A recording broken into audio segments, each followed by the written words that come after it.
मुलं इतकी स्मार्ट आहेत की त्यांना माहितीये की मला युट्यूब मधून सगळी इन्फॉर्मेशन मिळते. म्हणजे हा काय विषय आहे का, व्यसनाधीनता वगैरे हा काय विषय असू शकतो का? उपस्थित मुलांना मला हा प्रश्न विचारायचा वाटतो की एकाला तरी व्यसनाधीनतेशी रिलेटेड कधीतरी असा काही इश्यू झाला होता का लाईफमध्ये आणि त्यांनी तो टॅकल करण्याचा प्रयत्न केला? कोणाला बोलायचंय का? एक कोणतंही व्यसन म्हणजे ते दारू बिरू वगैरे गांजा बिंजा नाही, कुठलंही व्यसन, कोणतंही व्यसनशी रिलेटेड इश्यू झाला आणि व्हेरी गुड. अरे किती बरं वाटलं भेटलात, तुमच्यासारखी माणसं भेटली ना की मी असं नमस्कार करते. थँक्यू. हां बोल बाळा. हां गेम खेळायचा, गेम ऑनलाईन गेम. हां आणि मग काय केलं, टॅकल केलं? नाही, खेळत असतं. पण तुम्हाला गुड, व्हेरी गुड, खूप ऑनेस्ट आहे, खूप ऑनेस्ट आहे की त्यांनी हे तरी. आणखीन काय बोलायचं बाळ? थँक्यू, गुड पॉईंट, एक्सलेंट, मोठा औषध. सो ह्याला म्हणतात की मान्य करणं की तो काहीतरी करतोय आणि ते व्यसनाधीनता आहे हे त्याला कळलं की ते व्यसन आहे. हां ते छोटं आहे किंवा मोठं आहे जसं काय असेल, पण ते व्यसन आहे हे त्यांना फील झालं. आणि जेव्हा फील होतं की ते व्यसन आहे आणि मग ते सोडण्याकडे आपण पुढे जाऊ शकतो. ओके. आणखीन कोणाला काय, आणखीन कोणाला वाटलं की कुठली गोष्ट काही व्यसन आहे वगैरे? आणखीन कोणाला की काहीतरी व्यसन आहे काय वाटलं? कोणाला आहे तसा काय अनुभव? मला काहीतरी बोलायचंय पण तोंडातून निघत नाही, बोलून टाकचं. हे बोल ना मॅडम. हां नंतर बोल. हां माझा नंबर घे आणि मला सांगशील हां की हे आमचं. हां तर कधी फोन करा तुम्ही, आनंदाची गोष्ट आहे. कसं आहे ना बाळांनो, म्हणजे तुम्हाला बाळाजवळ बोलणं म्हणजे सॉरी हां एकदम, अरे किती तुम्ही एकदम ग्रोनअप आहात, सॉरी. ते आमच्या जरा आता केस पांढरे झाले ना तर ती तशी भाषा आमच्या तोंडामध्ये येते. तर की हे व्यसन आहे, कोणत्याही गोष्टीचं व्यसन. हां म्हणजे व्यसन म्हणजे काय आहे की छान वाटतं, हे केलं ना तर मला छान वाटतं. म्हणजे आता त्या प्रकाश अलमेडे सरांना ना इथे येऊन बोलल्यानंतर आता त्यांना किती छान वाटत असेल. आता त्यांना हां म्हणजे व्यसन आहे त्यांचं, ते बोलायचंय, कोणाला ज्ञान सांगायचे, ते मुलांना पकडून सांगत असतील, अरे हे करा ते करा, असं करा तसं करा. व्यसन आहे, व्यसन आहे. हां सो व्यसन हे डोपामाइन सिक्रेट करते आपल्याला, म्हणजे आनंद देते, खूप छान वाटते, वा वा वा केल्यानंतर चांगलं वाटतं मला आणि मला ते करावंसं वाटते, मला ते करावंसं वाटते, मला पुढे जायचं, मला पुढे जायचं, मला हे करायचं आहे, पुन्हा करायचं आहे, पुन्हा करायचं आहे. तर आणि चांगली व्यसनं पण असतील आणि वाईट व्यसनं पण असतील. म्हणजे जर त्यांना जर आनंद वाटत असेल लोकांना ज्ञान देण्यात आणि ते मुलांना पकडायला लागले, दिसली मुलं की पकडायला लागले आणि ज्ञान सांगायला लागले, तर लोक त्यांना बघून रस्ता बदलून पळतील. म्हणजे ती झाली व्यसनाधीनता, ती सटकलं बाबा. हां तर तसं कोणत्याही व्यसनाच्या बाबतीत डोपामाइनची लेवल क्रॉस करून आपण जेव्हा पुढे जातो आणि मग ती असते व्यसनाधीनता. हां ही आम्ही ओळखली की नाही की बाबा ही व्यसनाधीनता आहे, म्हणजे आता काहीतरी रॉंग होते माझ्या आयुष्यामध्ये, काय करू मी, काय करू आता पुढे काय. ॲक्च्युली जेव्हा आपण व्यसन ह्या विषयावर बोलतो हां तर सगळ्यात पहिलं गोष्ट ही आहे की व्यसनाधीनता किंवा व्यसन जे तुम्हाला पुढे आता त्रासदायक ठरायला सुरुवात झाले, हा मानसिक आजार आहे. मग ते दारू पिणं असो, ते चरस गांजा असो किंवा ते काहीही असो, हां तंबाखू खाणं असो, हां किंवा मुलींच्या मागे लागणं असो, त्यांना हात लावावासा वाटणं असणं, कसली व्यसन म्हणजे ही एक मानसिक विकृती आहे. ही एक मानसिक विकृती आहे. मान्य आहे ही एक मानसिक विकृती आहे, मान्य आहे का? नक्की. हां जेव्हा आपण म्हणतो की ही एक मानसिक विकृती आहे, तर मानसिक विकृती ही विकृती ना म्हणजे आजार, बरोबर. ह्याला आपण एक मेंटल हेल्थच्या कॉन्सेप्टमध्ये आपण त्याला घातलं. तर जेव्हा आपण म्हटलं की हे मानसिक विकृती आहे, तर ती घरी आपण ट्रीट करू शकतो का? घरच्या घरी आपण ट्रीट करू शकतो? आपले आई बाबा, काका काकी, मामी, फ्रेंड सर्कल हे ते ट्रीट करू शकतात का? करू शकतात? नाही, मी विचारते, कारण बहुतांशी कसं आहे की मुलांमध्ये काही विकृती दिसत आहेत, काही व्यसन दिसत आहेत, आणि आई वडिलांना जर कोणी शेजारी पाजारी सांगायला येईल की बाबा हे काहीतरी दिसतंय तुमच्या घरात, जरा बघा, कोणाचा सल्ला घ्या, कोणाची मदत घ्या. नाही नाही नाही, आम्ही करतो ना, आम्ही मॅनेज करतो, आम्ही केलं ना, आम्ही काउन्सिलिंग केलं, आम्ही काउन्सिलिंग करतो, आम्ही सगळं केलं. आमच्या काकांनी समजावलं, आमच्या मामाने समजावलं, आमचे कोण आजोबा वगैरे असतील त्यांनी समजावलं. माझा प्रश्न असा आहे की खरंच त्या लेवलला हे मॅनेज होऊ शकतं का? ऍक्च्युली झालं तर खूप आनंदाची गोष्ट आहे. काही केसेसमध्ये ते होत पण असेल की घरातले कितीतरी एल्डरली लोक येतात आणि मग ते इमोशनल प्रेशर वगैरे त्या व्यक्तीवर टाकतात आणि मग समजून सांगायचा प्रयत्न करतात की, आणि ठीक आहे, काही केसेसमध्ये जी सेन्सिटिव्हिटी लेवल अजून शाबूत आहे ज्यांची, तर त्यांच्या केसेसमध्ये ते होत पण असेल की बाबा, पण बहुतांशी केसेसमध्ये हे होत नाही. आणि लोक क्लिनिकल हेल्प घ्यायला, क्लिनिकल हेल्प म्हणजे सायकॅट्रिक हेल्प असेल किंवा नशामुक्ती केंद्र असतील, अल्कोहोलिक अनॉनिमसचं अतिशय मोठ्या प्रमाणात काम चालतं. तर त्यांची मदत घेण्यासाठी जेव्हा जातात तोपर्यंत त्या केसचा पूर्ण चिखल झालेला असतो. चिखल शब्दाचा अर्थ कळतो म्हणजे म्हणजे कपडा इतका फाटलेला असतो की आता ते टाके किती घालायचे मी, तर तिथपर्यंत त्यांची लेवल जी आहे ती गेलेली असते. आणि मग खूप मोठ्या प्रमाणात प्रयत्न हे करावे लागतात. ड्रिंकर्स, तुम्ही व्यसनाबद्दल बोलत होता, मी माझं व्यसन सांगते. मला व्यसन आहे, सकाळी उठल्यावर चहा नाही मिळाला तर फार राग येतो, बरं का. सख्या संस्थेत जॉब करत होती ना 7 वर्ष, वाघोली सिस्टरांसोबत 7 वर्ष होती. आणि मग सिस्टर ना सगळीकडे मला घेऊन जायच्या बरं का, लेक्चर द्यायला. एकदा त्यांनी मला पुण्याला नेला, रात्री 12ची गाडी पकडली आणि 4:30 वाजता, मला वाटतं बिशप हाऊस होते की काय होतं, तिथे गेलो. 7 वाजेपर्यंत चहा नाही मिळाला. अरे बरं. आणि लहान मुलासारखा ना असा एक कप असायचा, तो घेऊन फिरायची, म्हणजे छोट्या छोट्या ह्याच्यात चहा वगैरे दिलेलं चालायचं नाही. आणि मग राग आला, किती राग आला, म्हणजे रागारागाने जाऊन आयोजकांना बोलली की काय साधी चहाची सोय नाही, 7 वाजले. आणि मग तो कप घेऊन रागारागाने रस्त्यावर गेली आणि ते तिकडे नाक्यावर बसून तो चहा प्यायला, त्याच्यात तो बिस्किटचा पुडा वगैरे असा बुडवून खाल्ला लहान मुलासारखा, आणि छान वाटलं. आणि नंतर चर्चा, काय हो सिस्टर, तुमच्या त्या सुनीला मॅडम आलेल्या, अहो चहावरून भांडल्या हो आमच्याशी.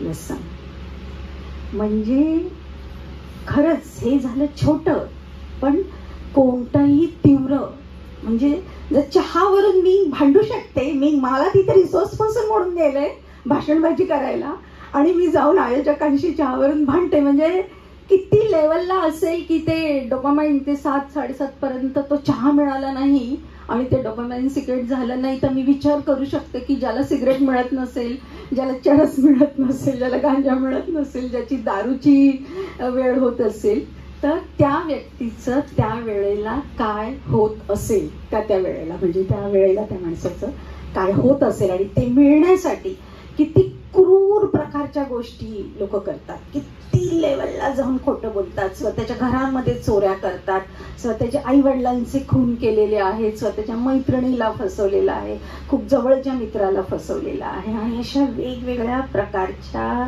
गोष्टी करून शेवटी एक दिवस पोलीस दारात येतो आणि सांगतो की तुमच्या मुलांना ह्याच्यामध्ये आम्ही पकडलेलं आहे. आणि मग अशा वेळी सगळ्या कुटुंबाचे डोळे उघडतात. त्यामुळे अरे आमच्या घरात असं घडलंच कसं, आमचे तर हे संस्कार नव्हते, तर आमच्या घरात हे घडलंच कसं, म्हणजे आम्ही कसं करणार. ड्रिंकर्समध्ये ना 2 प्रकार आहेत. एक म्हणजे social drinking, which is very much accepted, आणि ठीक आहे ना, म्हणजे मित्र भेटले, किंवा आमच्याकडे हिंदी संस्कृतीमध्ये ते श्रावण महिन्यामध्ये महिनाभर मासे मटण खात नाहीत ना, आणि मग गणपती विसर्जन झालं आणि त्या दिवशीचा बुधवार, शुक्रवार किंवा रविवार वगैरे असेल ना, तर तो बिचारा गणपती असं बाहेर पडला की इथे कोंबड्या कटकट कापायला सुरुवात होतात आणि मग बाटल्या फुटतात. आणि मग काही लोक तर एवढं ना की त्या दिवशी समजा त्यांचा उपवासाचा दिवस असेल, काय गुरुवार असेल, मंगळवार असेल, तर मला ते काही माहित नसतं, तर आणि मग ते ना 12 वाजेपर्यंत थांबतात बरं का. आणि मग 12 नंतर मग काय आपलं मटण, मग ते सगळे बाटल्या फुटतात, सगळी पार्टी होते. आणि मग हे जे सोशल ड्रिंकिंग आहे, ज्याच्यामध्ये की आम्ही पार्टीमध्ये भेटलो किंवा आम्ही मित्र भेटलो आणि मग आम्ही बिअर पार्टी केली, आणखीन कसली पार्टी केली, आम्ही काही केलं आणि मग ठीक आहे, आम्ही हॅपी, आम्हाला आवडलं, आम्ही घरी गेलो, झोपलो. आणि आम्हाला त्याच्यामध्ये काही प्राऊड नाही आहे की आम्ही जे केलं ते ठीक आहे, एन्जॉय केलं, ओके चल नंतर कधी 6 महिन्यांनी भेटू किंवा काय, ओके. आणि ते संपलं सगळं. म्हणजे त्या लेवलला, म्हणजे असं जर कोण म्हणत असेल ना की बिलकुलच दारू प्यायची नाही आणि दारूच्या थेंबाला पण हात लावायचा नाही, तर म्हणजे मी म्हणेन की आता मिलिटरीमध्ये म्हणजे त्यांना दारू सप्लायच करायला लागेल. म्हणजे उद्या कॅनडामध्ये गेली किंवा लंडनमध्ये डिसेंबरमध्ये गेलं तर थोडंसं प्यावंच लागेल ना, ती अंगामध्ये ती हे येणार कशी. म्हणजे असं जर कोणी म्हणत असतील की बिलकुलच दारूबंदी आणि 100% दारूबंदी, तर ते ह्या सगळ्या आभाळातल्या गोष्टी आहेत. म्हणजे त्याच्यावर काही लक्ष देण्यामध्ये म्हणजे मी तरी त्याच्यासाठी एवढी ॲग्री नाही की 100% दारूबंदी, असं काही होऊ शकत नाही.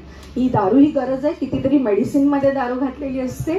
एवढं कशाला, आपण जे कफ सिरप घेतो, खूप खोकला झाल्यानंतर ते लाल रंगाचं एक विशिष्ट BMC कडनं कफ सिरप मिळतं आणि ते घेतलं की आपल्याला भरपूर झोप येते. त्याच्यामध्ये थोडंसं अल्कोहोलचं प्रमाण असतं, म्हणजे मेडिसिनमध्ये सुद्धा काही अंशी अल्कोहोलचं प्रमाण वापरलं जातं. पण आपण जे म्हटलं की सोशल ड्रिंकिंग आणि थोडं पुढचं ड्रिंकिंग, त्याच्यामध्ये की बिंग ड्रिंकिंग ज्याला म्हणतात, की मी मंडे टू फ्रायडे मी काम करते, जॉब करते, अगदी कॉर्पोरेटमध्ये काम करते किंवा गव्हर्नमेंट सेक्टरमध्ये किंवा व्हॉट एव्हर द सेक्टर. आणि मग सॅटर्डे संडे मला ऑफ असतात. आणि मग मला असं वाटतं एखाद्या व्यक्तीला की हे सॅटर्डे संडे माझे आहेत, मी आठवडाभर भरपूर काम केलेलं आहे, तर मी वाट बघतो, म्हणजे मी मंडे मॉर्निंग पासून फ्रायडे इव्हिनिंग कधी येईल तिथपर्यंत मी वाट बघत असतो. आणि मग फ्रायडे इव्हिनिंगला जे सुरू होतं ते संडे नाईट पर्यंत.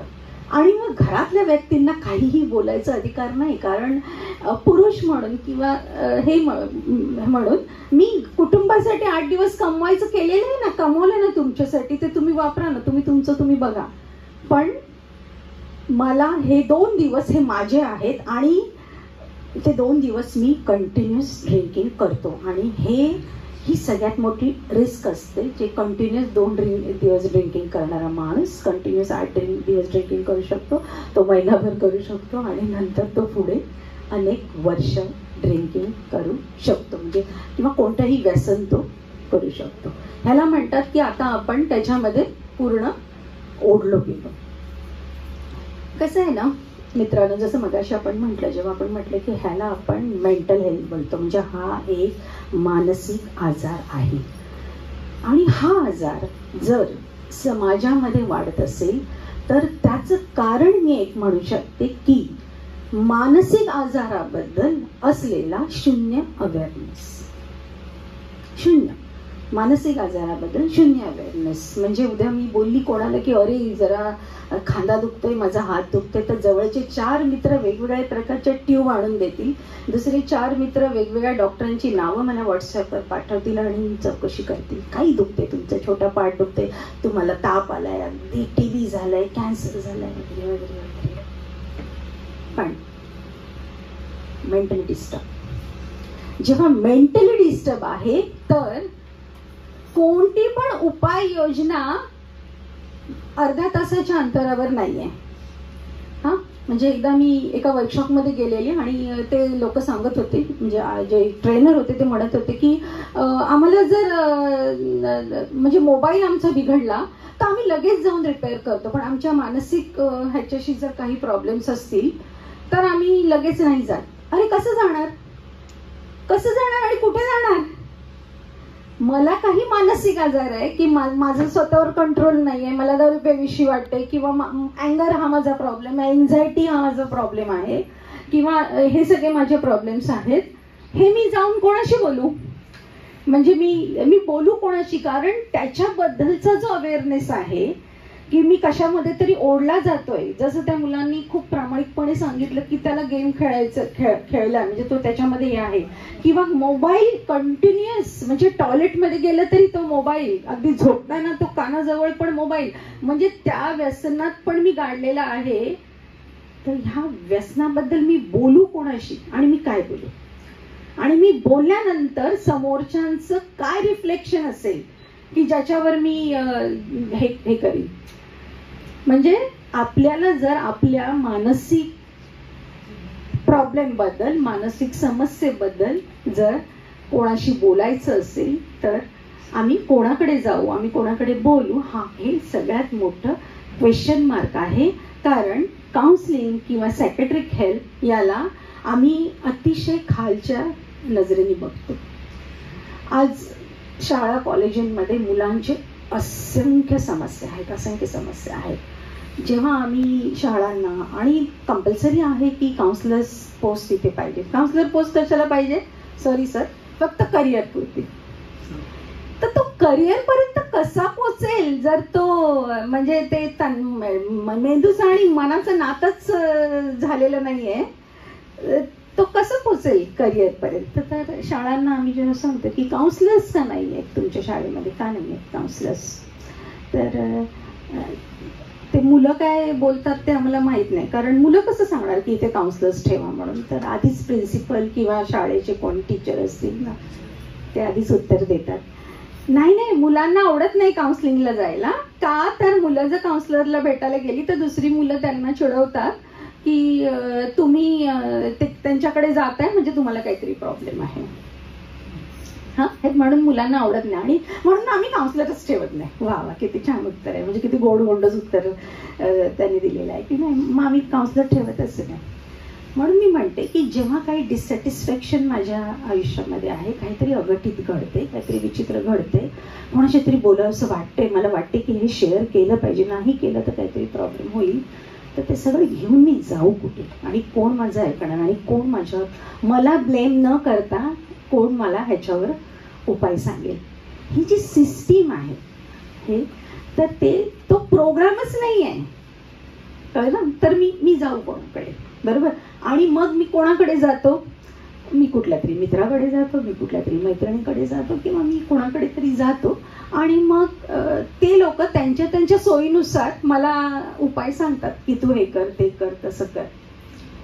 काय होतं मनामध्ये जेव्हा दारू पितात मुलं, आमची तरुण मुलं, अँगर आहे मनात, रिबेलियन, की दाखवूनच देतो की मला माझ्या मनासारखं जगून नाही दिलं ना, आता मी टँट्रम, म्हणजे जे मला करायचंय ते मला जगून नाही दिलं, ते मला करून नाही दिलं, ते मी वेगवेगळ्या रागाच्या पद्धतीने दाखवतो. आणि मग ते राग व्यक्त करण्याचा एक प्रकार असतो की मी नशा करतो, आणि मी नशा करतो म्हणून तुला दुःख होतं ना, आता हो तू दुःखी, हा आता मग दुःखी राहा तुम्ही की मी नशा करतो. कारण जेव्हा मला जे करायचं होतं, जे मला काही करायचं होतं, मला करिअर करायचं होतं, मला त्या पद्धतीचं शिक्षण घ्यायचं होतं, किंवा मला त्या आवडत्या मैत्रिणीशी किंवा ह्याच्याशी लग्न करायचं होतं, तर तुम्ही नाही करून दिलं ना, आता तो अँगर दाखवण्याचा हा एक प्रकार म्हणून सुद्धा दारू पिली जाते.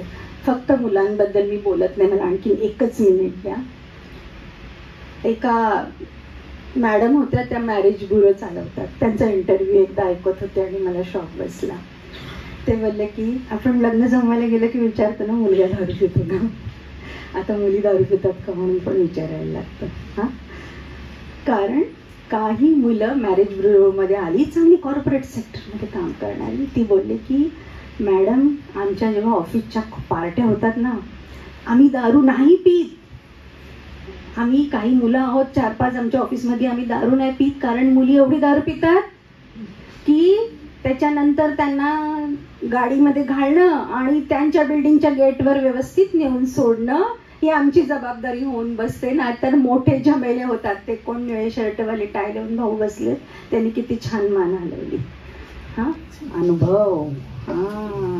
अरे त्या मुलींना घरपर्यंत पोचवणं हे आमचं जॉब झालंय, आमचं काम झालंय. हा कारण प्रत्येकाने आम्हाला शिकवलं आहे की सेलिब्रेशन म्हणजे शॅम्पेन उडवायची आणि त्याचं उदात्तीकरण म्हणजे एकदम असं ग्लोरिफिकेशन, त्याचा मोठेपणा की दारू समजेट असं काय काय म्हणतात ते देतात असं ग्लासाला ग्लास लावतात, काय बोलतात रे, त्याशिवाय कसं सेलिब्रेशन होणार. ते तोंडामध्ये पेढा बिडा भरून सेलिब्रेशन, शी काय ते, असं काय सेलिब्रेशन असतं का.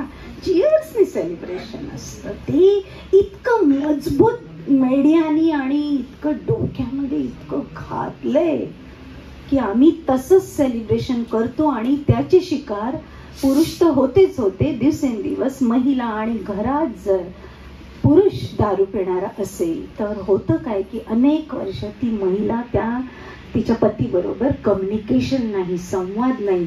एक वेळ अशी येते की तिला वाटतं की दारू प्यायल्यानंतर हा नवरा बोलतो म्हणजे माझ्याशी आणि मग मी पण पिते. कालांतराने काय होतं ना, त्याची दारू सुटते आणि ती त्या विळख्यामध्ये अडकते. आपल्याकडे खरंच वेळ कमी आहे. मी थोडं गमतीशीर पद्धतीने सांगण्याचा प्रयत्न केला. फक्त व्यसनच नाही, कोणतंही डिसॅटिस्फॅक्शन लाईफमध्ये असेल तर कृपया talk to concern person. Please बोला, विचारा, न घाबरता विचारा, कोणतीही भीड न ठेवता बोला, लाज न बाळगता बोला. टॉक टू कन्सर्न पर्सन आणि मार्ग हा निघतो. फक्त शब्द वापरला टॉक टू कन्सर्न पर्सन म्हणजे त्या समस्येशी संबंधित जी व्यक्ती असेल त्यांच्याशीच बोला. 10 लोकांशी बोलू नका, नाहीतर चिखल होईल आणि त्याच्यातून काहीच मार्ग निघणार नाही. आपणच समाजासाठी एक चर्चेचा विषय बनू. सो मदत घ्या. मदत करणारी लोक भरपूर असतात. फक्त प्रश्न आहे की यातून आपल्याला बाहेर पडायचे.